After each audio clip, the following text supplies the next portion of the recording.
অনেকে অন্নপূর্ণা ভান্ডার করার জন্য ডিবিটি লিঙ্ক করছে। ডিবিটি লিঙ্ক করতে গিয়ে আপনারা দেখছেন যে আপনার আধার কার্ডের সাথে মোবাইল নাম্বার লিঙ্ক নেই। তা সত্যি কি বাড়িতে বসে গিয়ে আধার কার্ডের সাথে মোবাইল নাম্বার লিঙ্ক করতে পারবেন? অনেকে এই প্রশ্ন করছেন, অনেকে জানতে চাইছেন। তাই এই প্রসেসটা আজকে সব কিছু বলে দেবো, কত কী খরচা আছে, কত কী। প্রথমত বলে রাখি, বাড়িতে বসে আধার কার্ডের সাথে মোবাইল নাম্বার লিঙ্ক আপনারা করতে পারবেন না। যারা ফেসবুকে ভিডিও দেখছেন, ইউটিউবে ভিডিও দেখছেন, সম্পূর্ণ ভিডিওটা ফেক, মিথ্যা। তাই জন্য বলছি কেউ ওইসব ধরনের ভিডিও দেখবেন না। ফার্স্ট অফ অল যেটা বলার সেটা হলো গিয়ে যারা করবে তারা হলো গিয়ে আধার সেবা কেন্দ্র, সেখানে হবে। আর যারা আধার কার্ডের কাজ যারা করে অফিসিয়ালি, তারা করতে পারবে। কোনো দোকান থেকে না, কোনো সাইবার ক্যাফে না। সাইবার ক্যাফে এসে যদি আধার সেবা কেন্দ্রের কোনো লোক এসে কাজ করায় তাহলে হবে, না হলে কিন্তু হবে না।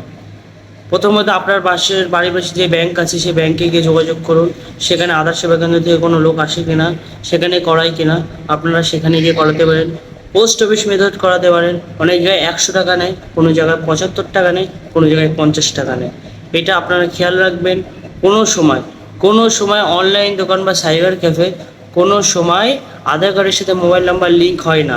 আধার সেবা কেন্দ্র এবং অফিসিয়ালি যারা আধার কার্ডের কাজ করে থাকে তারা একমাত্র করে থাকে। তাই গুজবে কান দেবেন না। থ্যাংক ইউ পুরো ভিডিও দেখার জন্য।